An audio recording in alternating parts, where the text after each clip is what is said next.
printer die print altijd 3D. En dat is lengte, breedte en hoogte.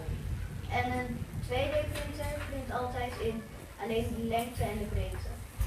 Dus met een gewone printer kun je eigenlijk alleen maar op een papiertje en hier kun je ook in de hoogte printen. Wat kun je ermee maken en hoe werkt het?